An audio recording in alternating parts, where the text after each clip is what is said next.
celebrate.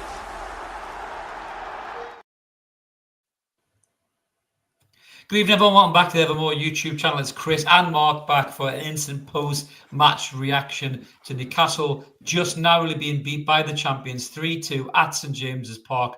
A monumental effort from Newcastle United, especially being down to 10 men for absolutely ages, thanks to Anthony Gordon's rather reckless challenge, which we'll get stuck into tonight. We've got loads to talk about. I was totally deflated at one point in that game, and now I'm just proud, really. I'm going to get stuck right into this with Mark's help as well. As always, we are live tonight. Jump in the chat. Unless you're a Liverpool fan wanting to brag, and you will be flicked instantaneously. If you behave yourself, we'll keep you around. But if you're one of them, you'll be out. Exactly. Behave or you're out. And if you can like and subscribe, help the channel grow as well. We really appreciate that. Just straight off the bat, we do have a super chat. Our friend Dan Robinson has been a member for 16 months. Thank you, Dan. You are a legend, my friend. And let's get stuck right into this tonight then, Mark. Honestly, I mean, I don't know where to begin with this, really. The whole backdrop of the game was the Alexander Isak situation. Anyone who didn't see, I was on Sky earlier on as part of my new Fanalysis responsibilities that I do. And I was talking to Sky about it with Charlie Austin, and I'm actually a very nice Liverpool fan, Mark, I must say. In Connor, he was a very surprise. He was, yes. Very. There is level-headed fans, guys. Don't worry, there is level-headed Liverpool fans. Hopefully, they're in the chat tonight. And I said the atmosphere was going to be raucous. I said it was going to be vociferous, Mark. And Jesus Christ, it was that when they got off the bus, Liverpool, let alone the game itself, mate. I mean, we'll get stuck into the lineup in a second, but just everything around the start of this game before it even kicked off, was it everything you thought it was going to be in terms of that atmosphere and that noise? Yeah, I mean, even listening to them talk in the background and when the teams are starting to come out, you just heard it ramp up. And obviously the clips beforehand of the team bus arriving, and it's absolutely everything that we expected, everything we thought of, and everything we kind of hoped we would see from the crowd. And it was all, as you put when you were on TV earlier on, I have to say, and it was all about supporting the lads on the field. It wasn't about who wasn't there. It wasn't about getting involved in that. It was support who was in front of you, and support them to the hilt. And it was, that first half in particular was. I put that tweet out earlier on, didn't I, with a picture of Joe Linton for the game today, and say it's be loud, be hostile. That's exactly what it was to start with, and that's exactly what St James's Park should be. It was, absolutely. Just going through some of your comments there. Graham saying, love my team. Just ran the pin dippers to the end. Stand tall, gentlemen. Yeah, we'll get stuck into that in a minute. So before we get to the rest of the comments, Mark, put up the lineup and let's see how we lined up tonight, which was unsurprising, I suppose, for many people. I thought we might have a bit of a change, maybe go 3-5-2. But anyhow, stuck with the same team that got a good point against Villa. Probably should have got 3, in all fairness. And Anthony Gordon, more on him in a second, was leading the line, obviously in the absence of Alexander Isak, with Will Asula on the bench, more on him as well in a second. But I mean, Newcastle started this game so brightly, Mark. There was no fear from Newcastle in the opening minutes of the fixture. They're loud, it was raucous, it was vociferous, it was everything that any level-headed Liverpool fan knew it was going to be. They added spice to the recipe with the Alexander Isak story prior to the game, which Craig Hope decided to do his typical Craig Hope thing. I've got a lot of time for Craig. I had a pint with him. Lovely bloke, way taller than me, by the way. He's about 6'9" or something. Lovely fella. But he decided to break the story before the game that Jamie Rubin and Big Yas had led an entourage to Alex Isak's house. I kind of pictured a scene out of Coming to America with loads of cars just coming up the drive, like rose petals when he got out the car to get into Isak's driveway, kind of a thing as well. But apparently they've had a chat with Isak. They're trying to get him to stay.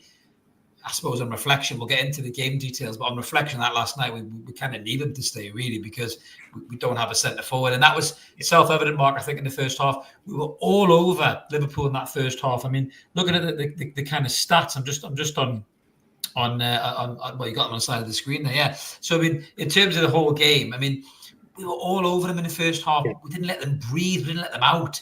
You know, everyone was closing down. Gordon was closing down really well. Barnes was looking lively against Soboslai, who was a makeshift right back. Tino was overlapping. Tonali was on the press. Joe Linton was on the press. Dan Burn was just completely imperious with everything that he went for. And it only seemed like a matter of time for Newcastle to get that goal. But how many chances did we squander, Mark, that a centre forward probably would have put away? I mean, that's the frustrating part. I mean, I think about 25 minutes in, the percentage for possession was 63-37 the other way. Unreal. Obviously, the red card is an absolute killer for that stat. But the amount of possession Newcastle had, they just couldn't make the most of it. And the couple of chances that came to sort of Gordon's way, and I think we said it, a centre forward.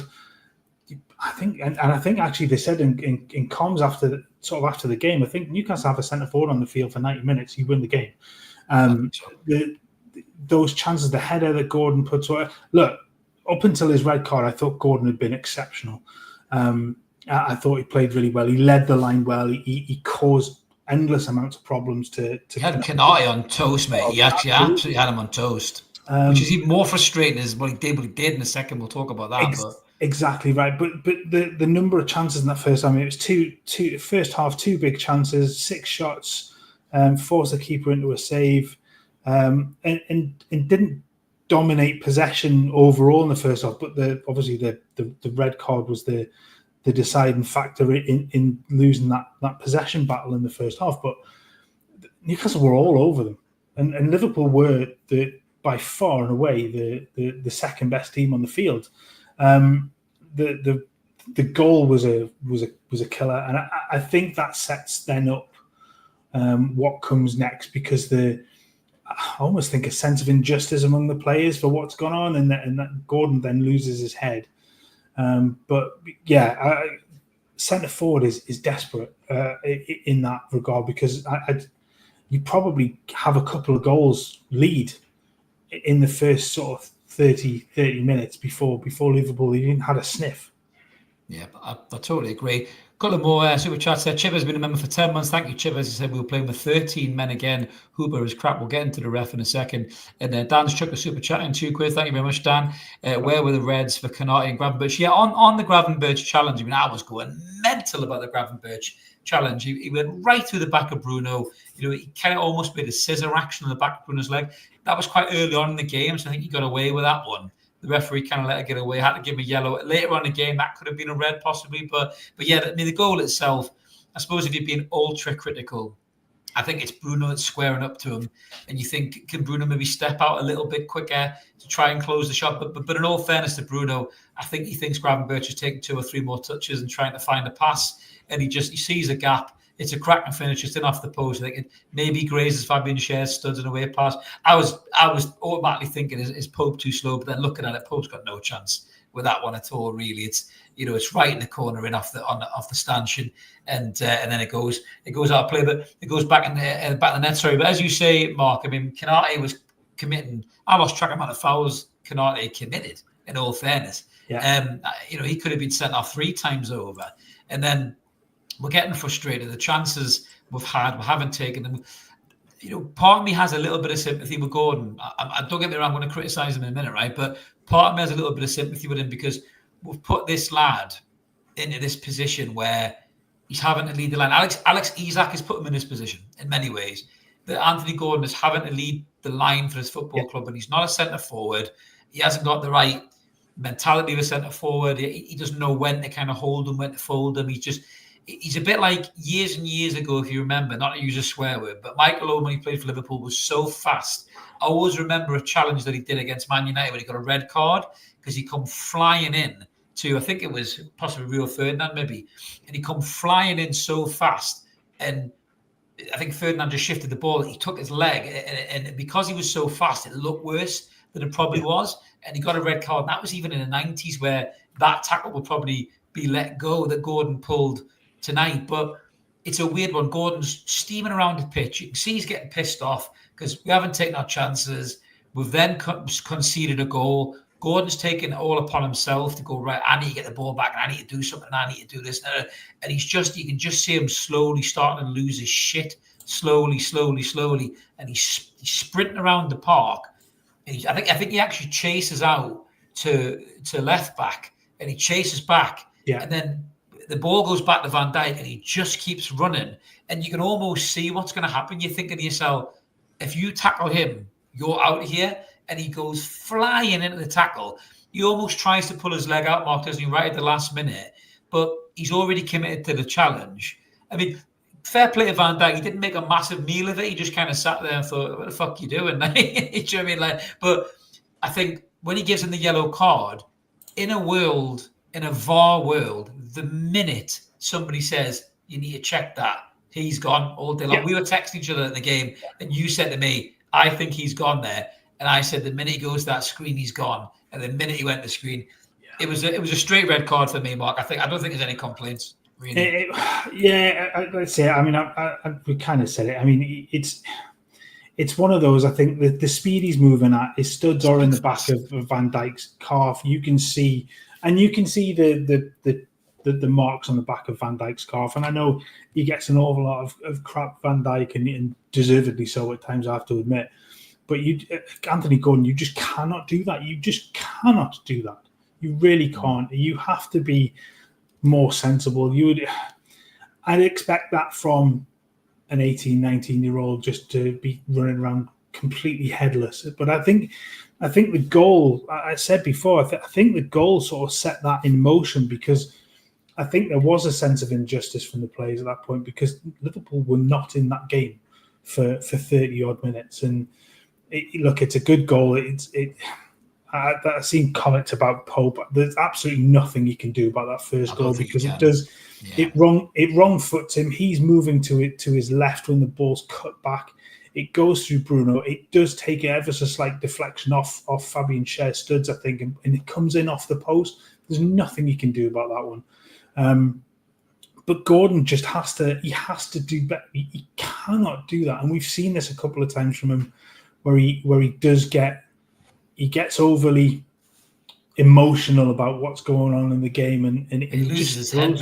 Yeah, he plays on the edge. Gordon, he's one of them players, like Rooney before. Rooney was like this. Rooney played on the edge, but Rooney knew where to balance it. Listen, Rooney's twice the player Gordon's probably ever going to be, in all fairness. But Rooney played on the edge as well, and Gordon, I just think the mentality isn't there. You know, he's still a young player, you know, but he should know better than that, Mark. He's got to know better than that in the VAR world to make that challenge. He has to know better than that. Just a quick one. Graham Ritchie's been a member for 20 months. Thank you so much, Graham. Appreciate that, buddy. We had them worried, lots to be proud of. I totally agree with that. I think we really had them on the back foot quite a bit, in all fairness. And Owen says as well, we should be very proud of Newcastle. I'm very, very proud. Very, very proud. Just coming back to the red card as well, and I know there's a few people, and I've put this in just because a few people have actually mentioned this.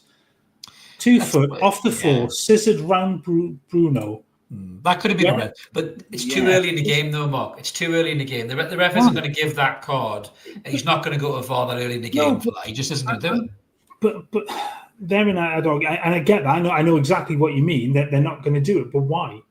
He's off the deck. He's got 2 foot. It's not studs through the back of him, but he's scissored round him. That's got to be borderline. So, my old mate Woody's in the comments. Love you, Woody. Love you. Red card, kid's a dickhead. Nice and simple for Woody tonight. Thank you, Woody. I mean, to be he's fair, definitely not on the fence. Yeah, he knows he's a dickhead. He's got to know he's a dickhead after that, and that's what worries me a little bit about Gordon. Say what you want about Harvey Barnes on the left, right? Harvey Barnes doesn't do shit like that. Harvey Barnes gets goals and assists. He doesn't do shit like that. He hasn't got the pace to frighten teams like Gordon has, but he doesn't do shit like that. And I don't want to turn this into an Anthony Gordon bashing episode, but Gordon knows he's poor there. But I tell you something, there's a great comment from B. Scott. I'm going to talk about him a little bit later on, but you're right. I thought he looked fucking brilliant when he come on, Jacob Ramsey. I was so excited from what I saw about him, B. Scott. I'm going to talk about him a bit more in a second. So obviously we go in half-time, little sense of injustice, boos all over the stadium for the referee probably as well. Gordon actually got clapped off the pitch. That shows you what the home fans thought of him, in all fairness. And I think that was probably a little bit of appreciation for his effort before that, Mark. I think that he worked so hard and he worked so tirelessly. He should have got 2 or 3 goals. If he was a centre forward, he would have got 2 or 3 goals, but he's not. He's a left winger, and that's why he can't get the goals. And that's the part where he feels sorry for Gordon. I think he's an idiot for the challenge, but I do feel a little bit sorry for him because I think he shouldn't be in the position that he's in. That's probably why he was getting a little bit of round of applause. But we go in at half time. I mean, to be fair, I was watching Sky, and to be fair to Carragher, he said Newcastle just battered Liverpool for 45 minutes, so he made no bones about it. I don't think he could have sat there and said anything otherwise, because Newcastle absolutely destroyed them. If Alexander Isak is playing tonight, and I hate to say it, we're 2-0 up. in half an hour in this game. There's no doubt in my mind, because we were at them, all over them. But then halftime comes, we come out halftime, Mark. Keep it tight, boys. Fucking 20 seconds. 20 seconds. It's very much TK scores. Yeah. Oh, don't do anything fucking stupid. Oh, for fuck's sake. I mean, my God. Honestly. Of all the things to do, like, it's just the most ridiculous thing to concede that early in the second half. And that just, there was 1-0 down at home, crowd behind you. There's always a glimmer of hope. Now, there became hope. That's the story of the second half. But you cannot do that 20 seconds into the first half. I mean, sorry, the second half. It just, I mean, that of all the ways that you look to start that off is not it, and that just makes it a million times more difficult. I mean, it's a great finish. I'll give him that. It's a great finish. But my only criticism probably the defense, and it's probably because the second half is literally kicked off and not quite at it. They're not quite on it. Maybe a little bit slow to close, a little bit slow to push out of it, a little bit like the Gravenberch goal. And very similar. The Ekatike's got that technique, and he puts it in, and it's a great finish. And fair play to him for that. I thought Ekatike was kept relatively quiet tonight. I thought really pushed him around in the first half. But I'll tell you something. The lad stood up to it. He got stuck in. He threw a few pushes out and elbows out. And, it's even more disappointing that we probably didn't sign that kick. I think he would have done a really good job for Newcastle, in all fairness. But he gets a good goal. And I'm worried. I think I said to you, Mark, this could be fucking 4-0. This. I was really, really concerned about how the game was going to go. We had to weather a little bit of the storm. Liverpool started passing it around. That extra man was showing it looked like they were taking the piss a little bit. And then when you need him the most, the captain stands up. And what a goal this was from Bruno Guimaraes. We're pressing hard. Dan Burns in there. He's causing chaos. Tino's just looking electric down the left-hand side. The ball comes back out of Tino. He puts it across. And I tell you something, Bruno Guimaraes fought Kirkes for this header. It was a brilliant header. His movement, the way he just kind of leans on him with enough weight, gets in front, heads the ball in. Alisson can't keep it out. And his celebration in the stadium went absolutely mental, and rightly so, because if there's ever a player that could have reignited the passion in the crowd, because the crowd went quiet after the second goal, rightly so, I understand that. But if there's ever a player that could get everybody back up for the fight, it was Bruno Guimaraes. It was a great goal, Mark. It was reminiscent of the Leicester goal, wasn't it? Not quite as dramatic, but it was reminiscent of the Leicester goal. I think the passion behind it, I think that's the thing. But go back and watch it again, because you just watch as that ball sort of recycles back out to the left-hand side. He just holds his position, and then he makes that move in as the ball. And you're right. He's, we do give Bruno a little bit of grief at times for some of the things that he does, but it was brilliant. I mean, he was exceptional tonight. Massively my man and match by a country mile. He was, I agree. But that little bit of movement to get himself into position, and the fight with Kirkes to get to the ball and put the header exactly where he wanted to put it was just brilliant. And the captain leading from the front at that point, he really was the sort of the epitome of an Eddie Howe. Newcastle at that point is don't roll over, don't die, just get back into this game. Do whatever you need to do it, and he did, and it was just brilliant. It was such a brilliant goal, and just really raised the roof again, just to bring get that tempo back into the game again, which is what Newcastle needed to do. Absolutely. I mean, that kind of a goal epitomises Eddie Howe's Newcastle. Never give up, never die, never lay down, that we used to do under previous managers. When we were 2-0 down, you were thinking, this is for this. The lads will give up. They'll start arguing with each other, whatever. Newcastle don't do that under Eddie Howe. I've left this comment on from Toonsman 123-4 because he's talking about Jacob Ramsey. So after Bruno's goal goes in, there is a little bit of bad news. Sandro Tonali seems to dislocate his shoulder. There's a little bit of a confrontation with Ekatike. Ekatike kind of pulls out of his arm. He kind of rolls over. And I think it's when he falls, he looks like he dislocates his shoulder. He tries to play on, but it can't quite happen. So Lewis Miley comes on for him on the 66th minute. I thought Lewis Miley looked quite good in the game as well, to be fair. He looked confident, looked strong.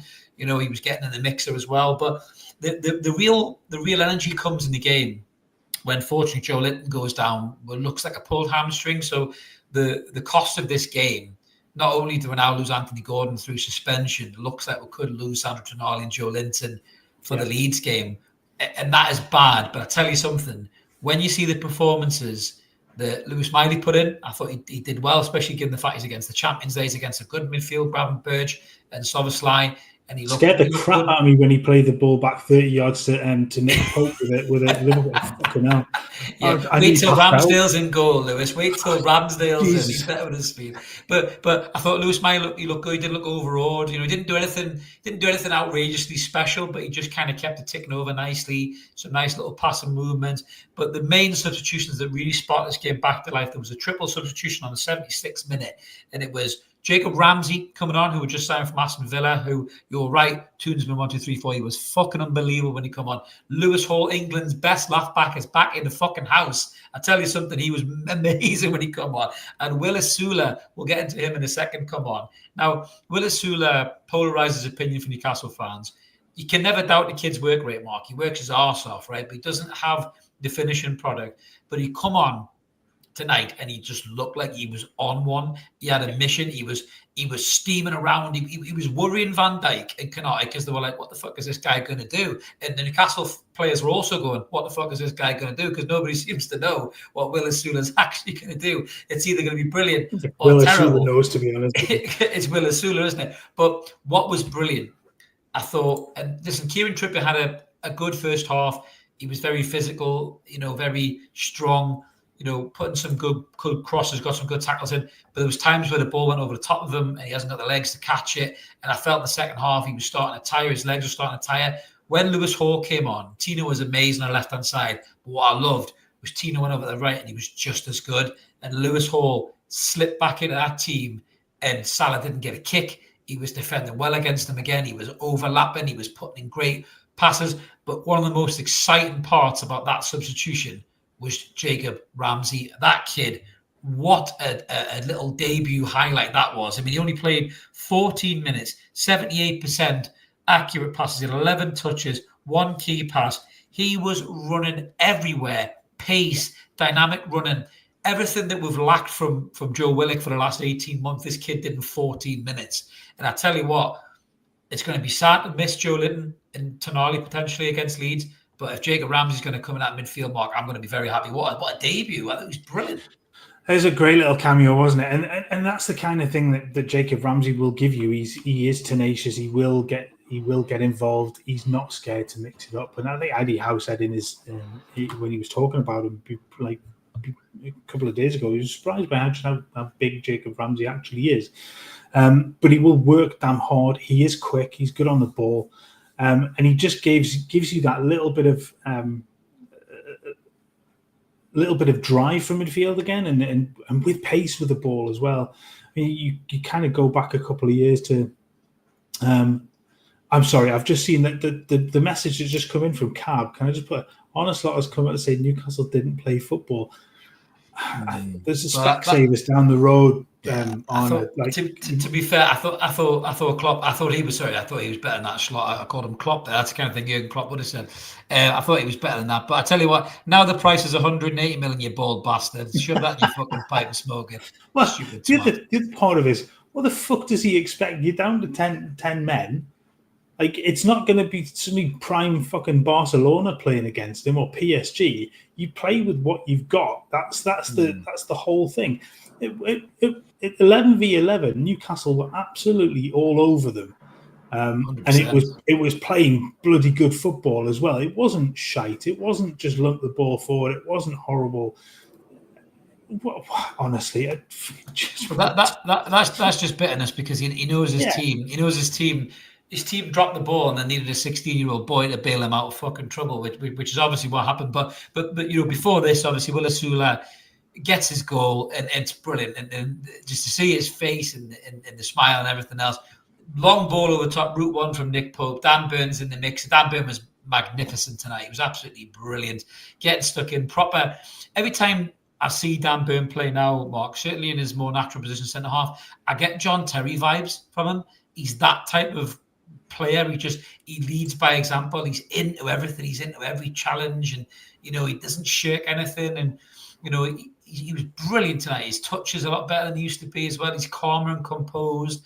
People look for him with the pass, but he gets that flick on. And Willis Sula, fair play to him. He makes a great run, and it's a nice little finish underneath Alisson. 2s each. The stadium goes nuts, and you think that's it. You think Newcastle have done it. You think we've won it.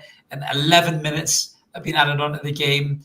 And then what did Liverpool do at the other end? The race forward. We'll wrap up the game and then we'll get into some of the comments. The race forward, I think it's Chiesa, puts a ball over. It's a lovely dummy from Szoboszlai, to be fair. That's what good players do.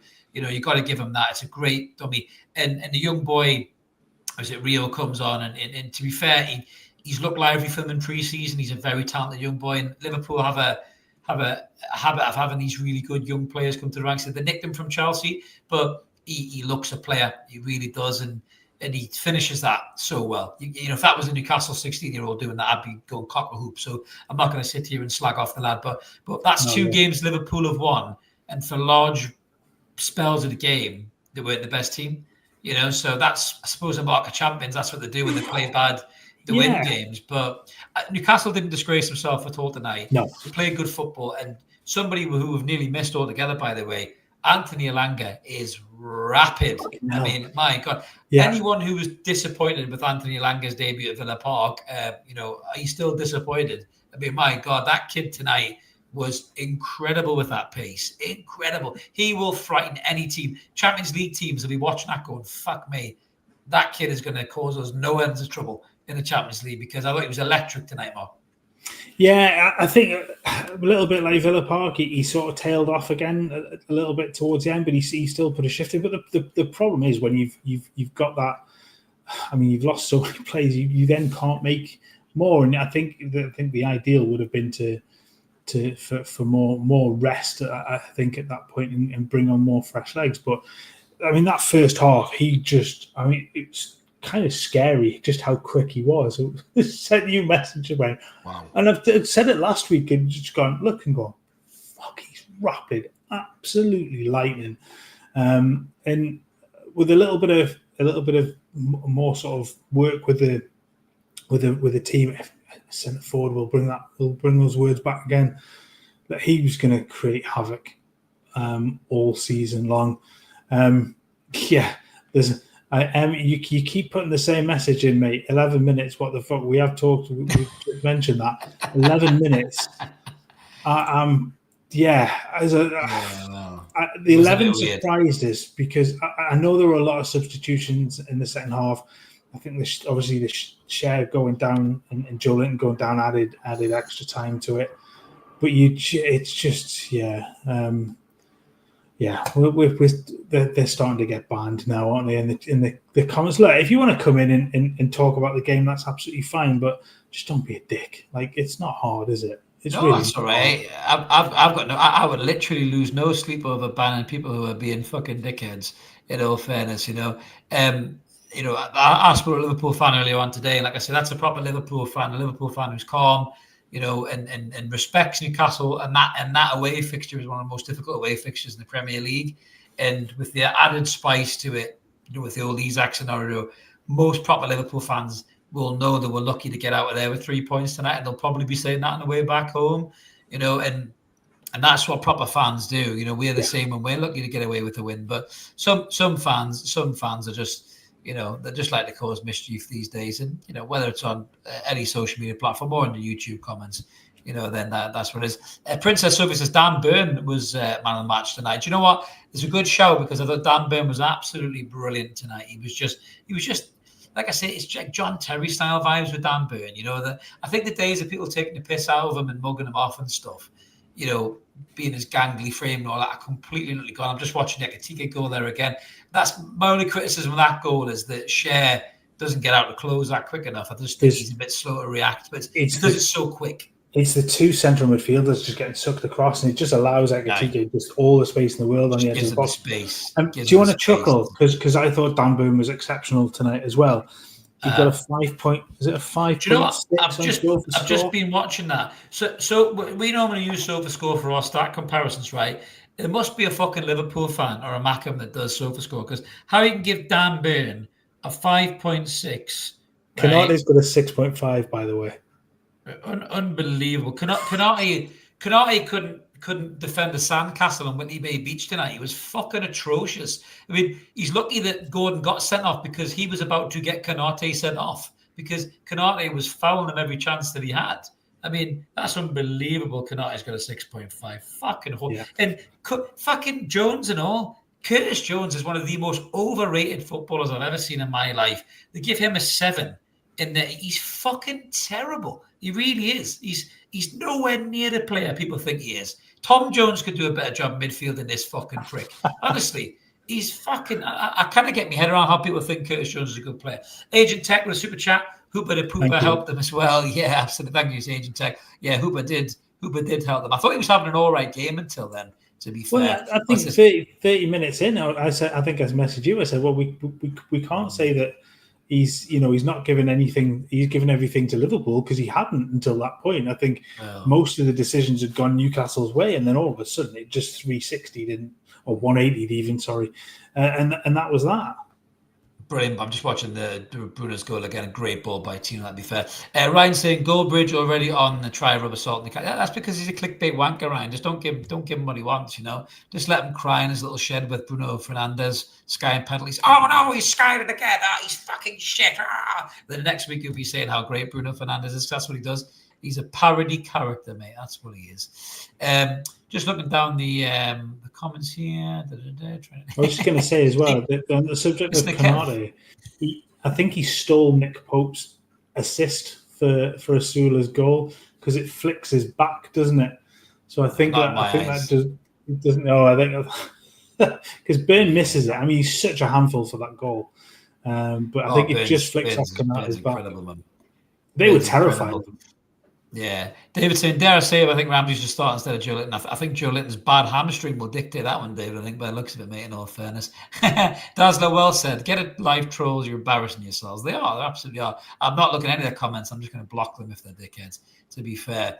But yeah, I just think, it's about Deck saying there, lads were great tonight, did us proud, and Sky are wanking off Liverpool. They always will do, though. They always will do, in all fairness, because that's the kind of teams that they love more, and they've got a former Liverpool player and a former Arsenal player on, so that's what they're going to do. John saying, Chris, do you think Yas is going to dress down Isak in the morning?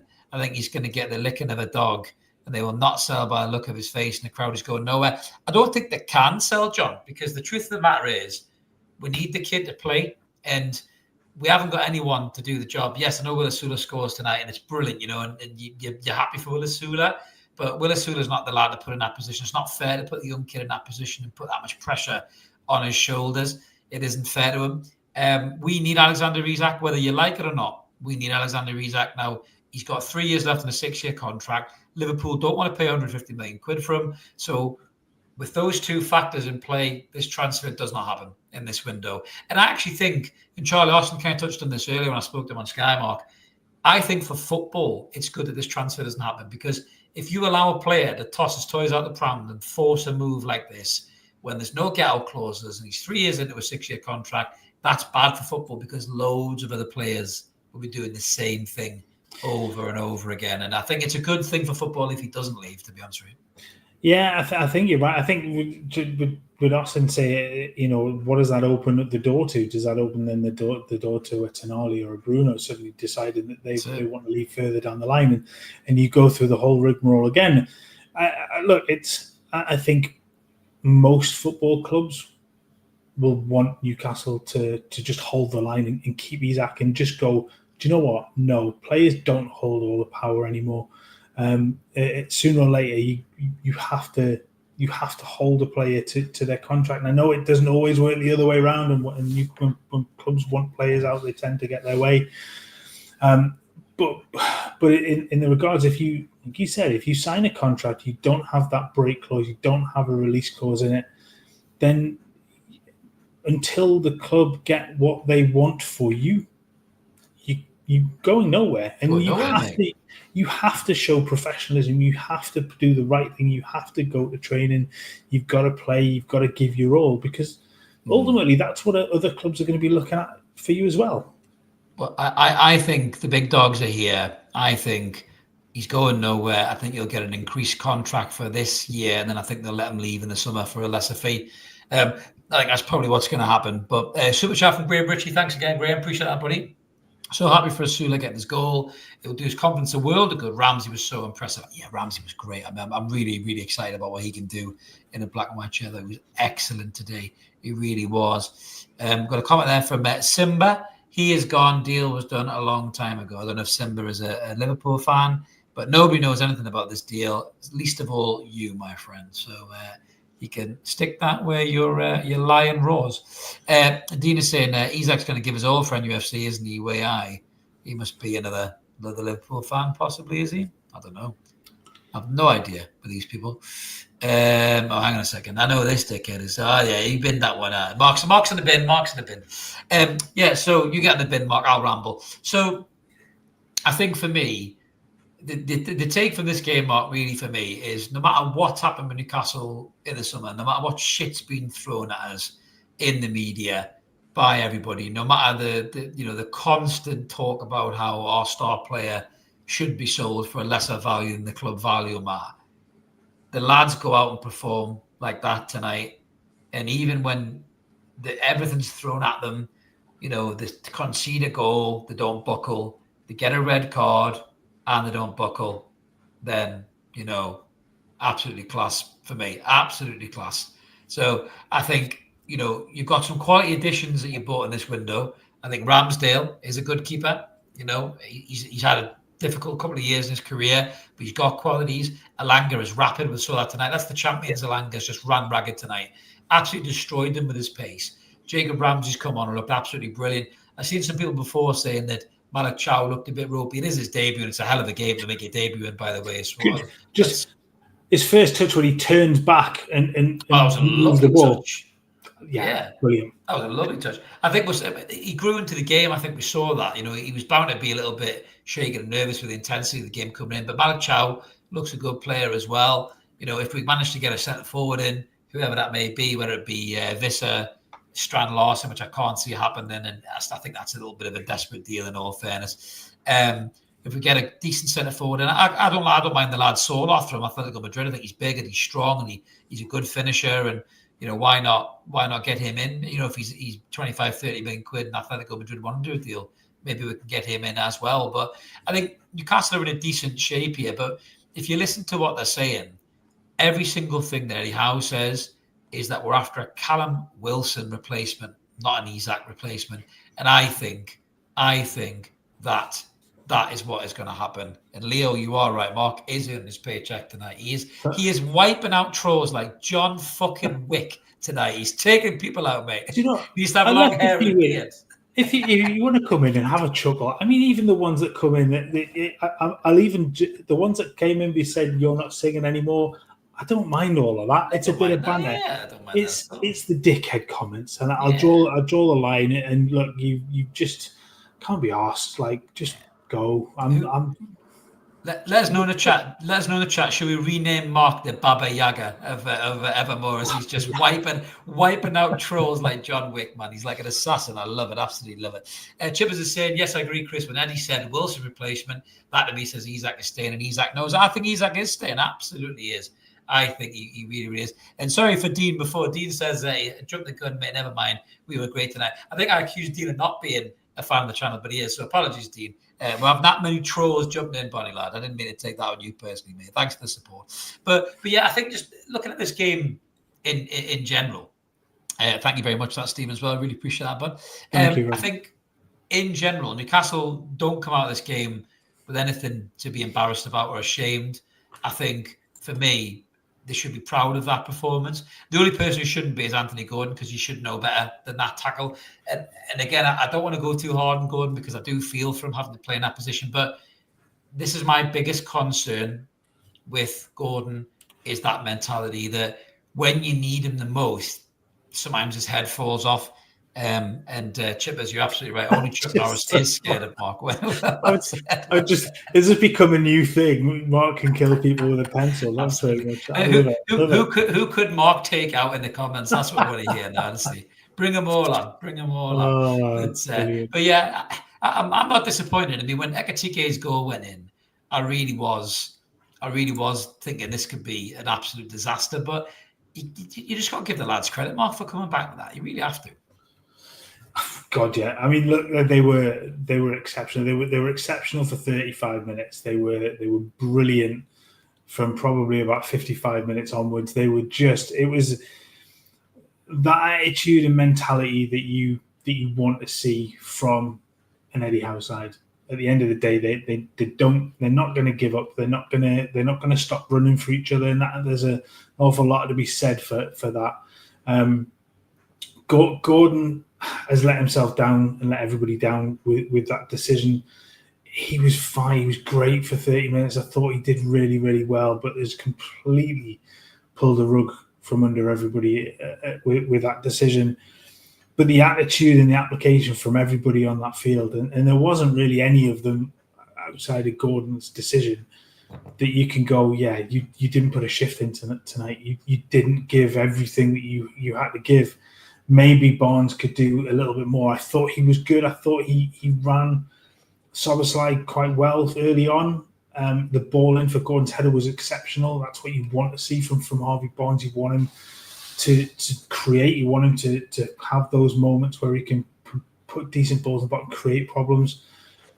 But everybody, you can kind of almost give a man of the match to anybody you want on the field, I think, because I thought they were exceptional. But yeah, that's exactly what you want. And you have to take that momentum, that performance, that attitude into the game of the weekend, because an away trip to Leeds is not going to be easy. They might just be promoted, but then they're not going to lie down. They're going to battle hard. They've shown they can mix it a bit, but you have to have that attitude. Well, we need to have a centre forward in that squad. Absolutely, 100%. Right. Yeah, absolutely. Yeah, Barnes is getting some gyp tonight. Robert's saying surely Barnes can't start Violet. He's awful at Villa, the same tonight. A right back has played there for 18 minutes then in his career. Start Langer on the left and play Murphy on the right. I mean, we had a conversation about Barnes, mid-game, didn't we? That I kind of hear where you're coming from, because I think with Barnes, the problem is with Barnes, he can look like a bit of a shadow in a game. He look like he's not doing anything. And then out of nowhere, he'll pull a goal out of the bag, or he'll pull an assist out of the bag. And I think with Harvey Barnes, we almost have to accept the fact that he's that type of a player. He's not going to be constantly dynamically running at people like Gordon does or a Langer might do. He's one of them players that can look like he's doing fuck all, and he'll score you a goal and get you an assist. And that's kind of what Barnes is doing. I think if you're at the game, you maybe see a bit more of Barnes' work rate than you may be doing the TV sometimes. But he did put a couple of nice crosses in, Mark, and I think Szoboszlai did actually play quite well at right back, even though he was filling in there. But I think the thing with Barnes is because we know he's got that in his locker. I think when he doesn't get a goal or an assist, it's very easy for us to kind of automatically say he's had a crap game. But what was your thoughts on Harvey Barnes tonight, mate? I was indifferent about him. I wanted a bit more, but I didn't think he was awful. But he wasn't great either. So no, I think 20 minutes or so. I thought he did okay. He wasn't. He wasn't bad. Like I said, I thought he ran Szoboszlai quite well. I thought Szoboszlai defended him pretty well as well. For somebody who's filling in at right back, I thought he did a decent job. It would have been nice to have seen Gordon have a go at that, or swap Barnes and Alanga over and give him just a different, a different look. The problem with Barnes, and I know he's. You get those moments from him. He will score you those goals in create stuff. He hasn't got a goal or assist in 7 games now. No, in the Premier League. His last assist was away at Villa in April. He got goals in, I think, 3 games preceding that, and then didn't have another goal before that since December. So there is a lack of, there does feel to be a lack of end product with Harvey Barnes, and it's always the kind of thing that we've always looked at and gone, that's what he's there for. He can get in, he can cut inside, he can release a shot, and he's got a great finish on him. But I think the problem at the moment is that he's not getting into those positions, and it's is disappointing, and I think that he's going to be, I think, probably likely the first name off the team sheet. Yeah, absolutely. So I was just laughing. I was just getting rid of a couple of other trolls as you were chatting. I thought I'd just fill in as the Baba Yaga briefly there to assassinate some trolls with a pencil. But yeah, I mean, it's a wee bit. I think because we're so dependent now on other players because of the Isak situation. That's probably why it highlights more that Barnes hasn't done enough for people. So he's probably maybe getting a slight harsh judgment, but I can't dispute it really with fans in the comments there. I really can't. But I think, as I say, the lads have got nothing to be embarrassed about. That Eddie's on the telly there. He's looking proud as punch in terms of what his players have given him. And that's all Eddie Howe asks. He always says he wants his players to empty. And boy, did the lads empty there tonight. I think if we had a proper centre forward, even if we had a Callum Wilson from a year and a half ago on the bench to come off, we might win that game tonight. It's just one of those things potentially. But it's we've got Leeds up next at the weekend, haven't we? And that's going to be a tough game. Hopefully, we're going to have a centre forward in by then. If not, I can't see Isak even being in the squad, even if they resolve it. I mean, would he be on the bench? I don't know. He's got no pre-season. I think, Sula's going to lead the line, I think, at the weekend. I think you'll probably see Neve back in the squad. Isak won't be involved until the window's done. I don't think Newcastle have to get a striker over the line. They absolutely have to. They cannot do until January with no centre forward in the squad. To back up Alexander Isak if he was to come back. Let me just pause you there for a second, because we've got rid of a lot of trolls tonight, a lot of losers, but there's always one fan that just gives you a little bit of sense of humanity, in terms of a sense of never giving up that all football fans are dicks. So Football Date 7 saying, "Hi guys, I'm a Liverpool fan. I just want to say well done. You fought well tonight and deserve something. I'm just wondering why you don't buy more marquee type players. Good luck for the season." Thank you very much, mate, for being a sensible fan, and I will tell you why. 3 simple letters. PSR. That's why we don't buy any marquee players, mate. But thank you very much for being a sensible fan for once in the comments. My God, they are rare, Mark. They are rare, but that's 2 today. One with you earlier on, and now you, Footballer. Thank you. Exactly. It does restore your faith a little bit, doesn't it? That not every idiot, everybody's an idiot that comes in. So yeah, thank you for that. But no, it's. I think you're right. I think if that game finishes 2-2 and everybody goes home happy, because I don't think in the end, I don't think Newcastle deserved anything less than a point. Liverpool were off for an awful lot of that game as well, and probably would have been very, very happy with a point. Certainly the way the first 30 minutes have gone. Absolutely. There's Leo saying he likes coming in the chat with you guys. Leo's a Man U fan as well. So yeah, can't be sensible, Leo. We welcome fans from other clubs in the comments. As long as the chat just stays sensible, there is no reason for the chat to spill out as bad as it is. It's weird enough that this thing that I'm involved with, that's the whole point of it being there, is to create a safer space for football fans to talk to each other, because social media has become like the Wild West, really. You know what I mean? But as Derek rightly says, yeah, sensible Liverpool fan, very rare, absolutely, 100%. I think what this will probably do for Newcastle, Mark, for me, is Yasser's there, Ruben's there. I think I can see a centre forward getting signed in the next 2 or 3 days. I think the situation with Isak will probably be almost nail on the head, done, as in either he goes or he stays. I'm more likely thinking that he's going to stay. I think all the noises are coming out that he is going to stay. All of the journalists that are quite plugged into the situation, like Craig Hope and even Luke Edwards, to be fair, they're all saying he's going to stay. The big bosses have gone round to see him today. That tells me they've told him he's going to stay. And I agree with Derek, to be fair. I think 50 or 55 million quid to Brentford. 50 plus 5. I think with the way that we're looking at it, I think before the window is done, I think 50 plus 5 and Wisser comes. I think Wisser's in the bag. I think he's done. I think Wisser's signed. I think I know Keith Andrews saying that he thinks Wisser will still be here on Tuesday. I think he's bound to say that, try and get more money out of Newcastle, I suppose. But I think that tonight shows Newcastle that's 2 games now. Newcastle would have had 6 points on the board if I had a centre forward. I generally believe that I think we would have beat Villa. I think we would have beat these lot tonight if we'd had a centre forward in that team. And that's no disrespect to what? And there's exactly what Sheshman's saying there. If we started the season, with Isak, we'd have 6 points. And I generally think if we'd had a centre forward against Villa and tonight, if it had been Wissa, for example, and listen, I said before on Sky earlier on today, I don't condone what Wissa does there. No. That is on Sky. That is on Sky Sports News YouTube channel. If you guys want to check it out, if you're fans of our channel, go and check me out talking to the Liverpool fan, and it's up on there. But if Wissa does sign, and we give Brentford a fee that they're happy with, then the business is done. What Wissa's done, to get the deal done is wrong, and he needs to sort himself out. And that's not the kind of attitude Eddie Howe wants in his squad. But it's the same as the other one with Isak. If Liverpool come and give us an offer that we find acceptable, and we feel like we've got players that can do the job, in Isak's absence, then we do the deal. Dean's saying Ollie Watkins for him. I can't see Villa letting us have Watkins. They've lost Jacob Ramsey. They've lost Leon Bailey, Mark, as well. I can't see Watkins being allowed to go unless they get Nicholas Jackson in. Well, that's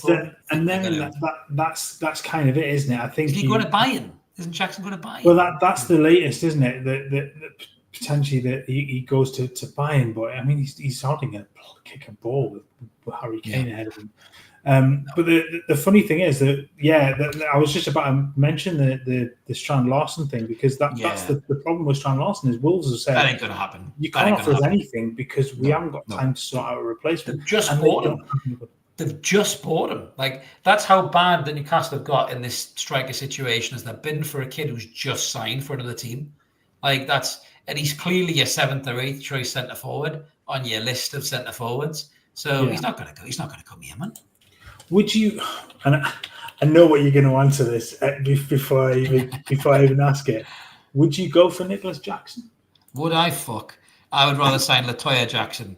I generally wouldn't. And honestly, I don't see what people see in the kid. I think his movement's piss poor. I think his touch is awful. I think he's headless. We just had a kid get sent off tonight for fucking steaming into Virgil van Dijk.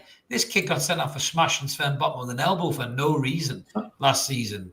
24 goals in 55 games, though. I mean, 10 goals in his last 30 appearances, 7 yellow cards, and a red. It was 2 red cards or 1 red card. I don't know what it is. And I know it was 1 last year, wasn't it? He's fucking shit. I'd rather have Vardy on a free, as Mark says that. I generally would rather have Jamie Vardy on a free. Nicholas Jackson, listen, Newcastle United shouldn't be in a situation where we're taking a kid who, if Man U or Arsenal or Spurs had signed him, we'd have took the piss, because he's a reject. I'm sorry, I'm just reading the chat. I've just seen Chippers' comment there. Thanks, man. I can't. Whenever you comment, I can't concentrate because I read it and I'm instantly pissing myself laughing. Excellent. I tell you, to be fair, Chippers, she used to be absolutely smoking hot Jan Jackson, didn't she? To be fair, George is with me. Jackson is shit. Jackson is shit. I'd rather have Peter Jackson, fucking director of Lord of the Rings, than fucking Nicholas Jackson. Fuck, honestly, no chance, man. He's not good enough, Mark. He's not good enough. We shouldn't. And if we sign Nicholas Jackson, right? I'm telling you now, you're talking Carl Court levels of shitness at Newcastle. If we sign that kid, he couldn't hit water if he fell off the North Shields ferry. He's fucking atrocious. I don't want him anywhere near the football club, and I will double down on that. Harsh on Carl Court, to be honest with you. To be honest with you, I'm only playing devil's advocate with it. I thought I would just bring it up I wouldn't go for Nicholas Paul's Jackson. Right. Michael Jackson could do a better job, and he's been deed for fucking the last fucking 5 or 6 years or something like that. He's just not good enough, man. I do some content for another channel. I'm not going to dig the kid out. There's a kid who's obsessed with Nicholas Jackson, and I've got to bite my tongue a little bit in these chat groups and things. I just want to say, what the fuck are you talking about? Because he's awful. I honestly can't see how anyone could think Nicholas Jackson is the answer. If Nicholas Jackson's the answer, I don't even want to know the question. I generally don't want to know the question if he's the answer. He's terrible as a footballer. He really, really is. I'd rather have Mickey back playing up front than Nicholas Jackson. And he missed from 1 fucking yard against AC Milan, which I'll never let him forget. He's terrible, man. He's absolutely terrible. What's Andrew Anderson doing these days? He's better. Leo saying, will we get a run? Mate, you'll get the biggest rant ever if we sign Nicholas Jackson. That's why I don't want to sign him, because he's absolutely terrible. To be perfectly honest with you, I'd be on the phone to Alan going, can you still give us like 30, 40 minutes of game time just lump it up for Andy Carroll, maybe, you know. Honestly, when you've got people like, you know, Soloth over in Atletico Madrid, you can go and get, you know, go and get him, because, you know, honest to God, Jackson is not good enough, you know. And listen, if Villa want to sign him and give us Ollie Watkins, I'll take that all day long. But I'm sure I know a couple of Villa fans very well, and they wouldn't want Nicholas Jackson in their fucking team. I think they would see that as a huge downgrade. Exactly, I really do. Exactly. Stephen says he'd rather have Riviere back than fucking Nicholas Jackson. He's that bad, mate. But honestly, listen, he might be okay. He might be okay somewhere else. You know, go and have a renaissance. You know, there is strikers who've been written off in the past. You know, and then they go away. Was it Diego Forlan was one, wasn't it? He got written off at Man United, went away. Was really good for Atletico Madrid, you know, and everything else, but not for me. Nicholas Jackson, Newcastle United, not for me. If we sign that kid, I will be absolutely livid, because not only is he shit, I think he'll do something stupid like get a red card when you need him most and get sent off. You know, what Gordon's done tonight. But when there's players, honestly, I'm not kidding you. When there's players like Mitrovic on a free, I'd take him back. You know, I know he's a nutcase as well, but at least he knows where the onion bag is. Fucking hell. I was going to say that's out of the frying pan and right into the fire, isn't it? Yeah, at least he knows the onion baggers. Jeffrey saying, we'll never forget what Isak has done. Well done for the team tonight. Yeah, it's a fair shout, Jeffrey. I think, you know, if I'm Alexander Isak, you know, if he's been told he has to stay at the football club, and I said this earlier on as well when I was on a TV, and I said, for me, this all goes down to Eddie Howe. If Eddie Howe has any doubts whatsoever that Alexander Isak's head will not be 100% in it if he stays at Newcastle, he'd be gone already. So I generally think if Eddie Howe thinks there's a chance this kid can come back and give us what he's given us before, Eddie will take that chance. And you've got to back Eddie. You've got to back Eddie to do it. I would love that to happen, Paul. But I think if Ivan Toney comes back from Saudi early, he has to pay tax on all of his money. So I don't think he'll do that. Maybe next summer, you might say Ivan Toney come back, potentially. Yeah, I think, is it 2 years they've got to be away for before they can come back and not get taxed on what they've earned and stuff. So it is difficult that they'll get hammered by the tax when they come back too early. I think it was why Jordan Henderson went to Ajax, didn't he, first before he came back, so he wouldn't get hammered. So yeah, I don't. If he's got to that mark, then it's a fair shout. But again, there's another one that's just he's a screw loose at times, isn't he? I mean, he will score goals, definitely. He's a hell of a penalty taker. Oh, he's a bit of a dick as well, isn't he? Though. Yeah, remember that fuck. Well, I think the test is out the window, Mark. Really, if Alexander Isak stays here, the test is long gone out the window, mate. Yeah, I was going to say, and almost at this point in time, you kind of have to throw the test out the window and go. No, you need bodies. Test is gone. Father Jackson, what about Ronaldo from Saudi? This might sound ridiculous, right? But I would actually take a 40-year-old Ronaldo in this team. I generally would do.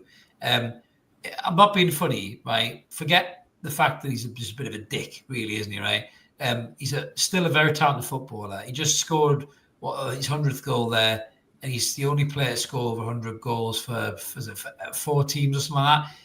If Cristiano Ronaldo is on that pitch tonight for Newcastle United, regardless of the fact he's 40, he sticks one of them chances away. And that's the truth. I apologize. Chris has been drinking this evening. No, seriously. No, to be fair, if he's playing centre forward, if he plays centre forward tonight, he puts one of them chances away, but it'll never happen. John says, Strand Larson is a proper handful. Big fee, though. Ridiculous fee, John. He's never worth 50 million quid as long as I've got a hole in my arse. You know, the fact that Newcastle have even bid for the kid is pretty embarrassing, in my opinion. It just shows you the state that we're in. So, I mean, just pay the fucking money to get Visser done. Just get it done. Get it done and fucking shut the window. Keep Isak. Get Visser in. The rest of the players we've signed, it's a solid window. Refocus. Get a centre forward in your attack. Start winning games. That's what Newcastle need to do right now. Football, yeah, I think it comes boiled down. Football's a simple game. Yeah, I think that's it.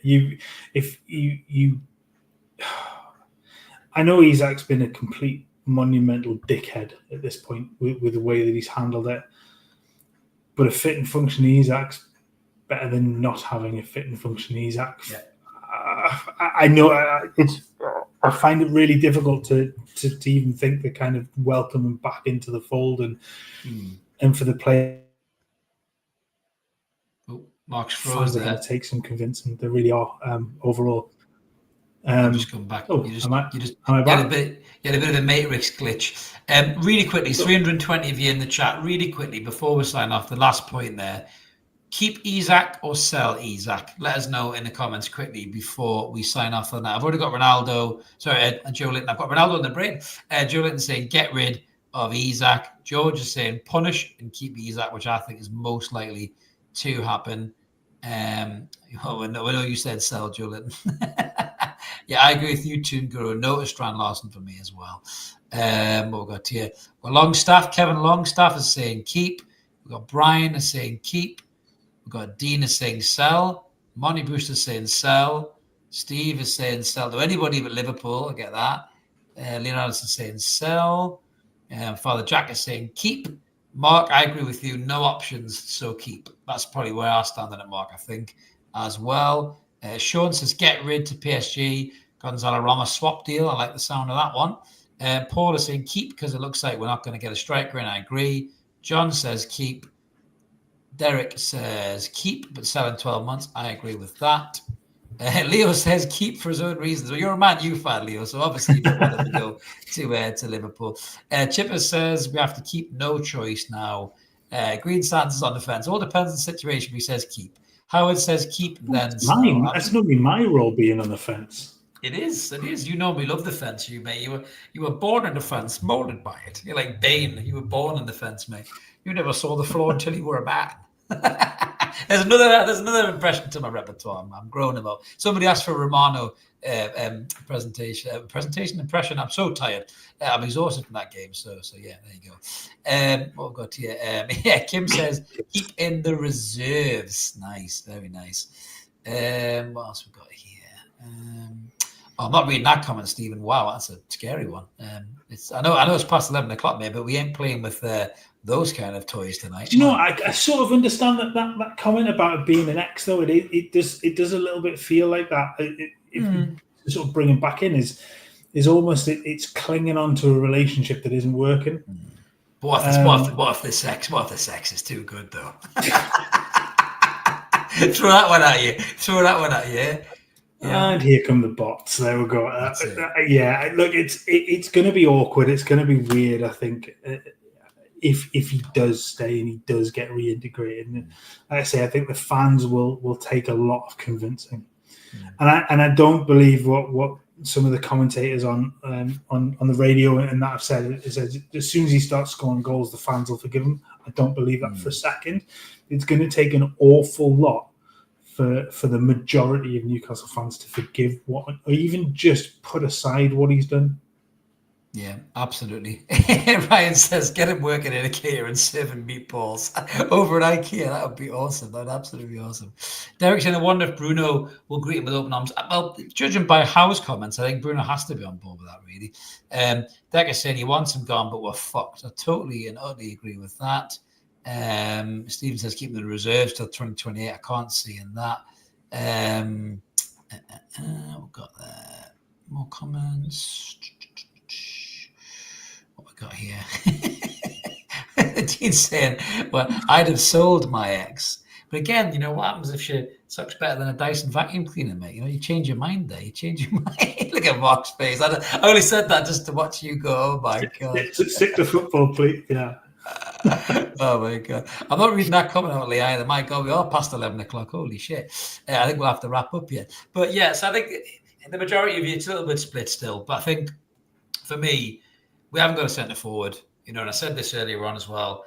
There's two ways to look at this. There's the emotional side where he's disrespected the club, he's disrespected Eddie Howe, he's disrespected his teammates, the fans, and you don't want to ever see him in a black and white shirt again. That's the emotional side. But the logical side, I was just about, I thought you were just going to get rid of that guy there. I'm going to get rid of you. Yeah, I'm getting rid of that as well. I'm getting rid of him as well. Joint equalizing there. Joint annihilating him. But like two Thanoses with gloves. Click, click, off you go. But yeah, the logical side of it is you're still dealing with a third best centre forward on the planet. So at the end of the day, if he's in your squad, if you can reintegrate him and just have him scoring goals and winning games for Newcastle, then you'd be a bit crazy not to do it. Really, that's the truth. So I think that's the logical side of it. The emotional side would suggest fuck it, but I think if he's not going to go for the type of money that the club want, you're right. Third best striker in the world. You don't say no to having him in the squad. I find it really difficult. I am completely torn because again, the emotional side of his one is saying to us that like you try that shit and that's it. I'm done with you. But at the same time, you go, he is that good. You can't keep him until January and not have him in the squad. No, I think closing this off, I think he stays after this window. He comes back into the squad and he's gone at the end of the season. I think probably with a release clause to another club. But we could be here all night and we're both very tired. And I think that was an exhausting game. But the lads put a lot of effort into it. So thanks for watching, everybody. Thank you for all of the love in the comments. Goodbye to the trolls. You didn't last very long, did you? We told you we would eviscerate you very, very quickly. Exactly. So you're gone.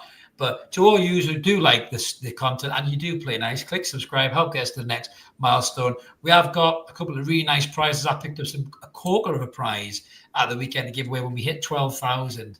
And we're going to do a video about it, right? But it's all about a certain Eddie Howe and a certain trophy that we won. So definitely make sure you're in it to win it for that. But Thanks for watching, everybody. Like the video. Keep it evermore. We'll be back through the week with content. We'll have the Leeds preview. Hopefully we'll have some transfers to talk about. And then we'll be back for the post-match for Leeds United's game at the weekend. Hopefully we'll beat them, get 3 points on the board. We have a centre forward leading the line in that game. But thank you very much for watching, guys. Have a cracking evening wherever you are, or morning or afternoon, whatever time it is, whatever part of the world you are. Have a belter. We'll see you later. See you guys. Take care.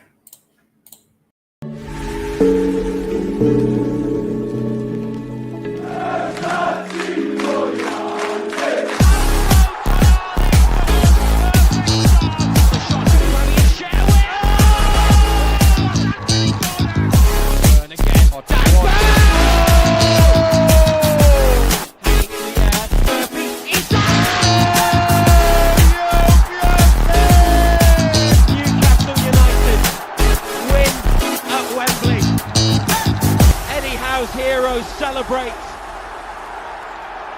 They have done it.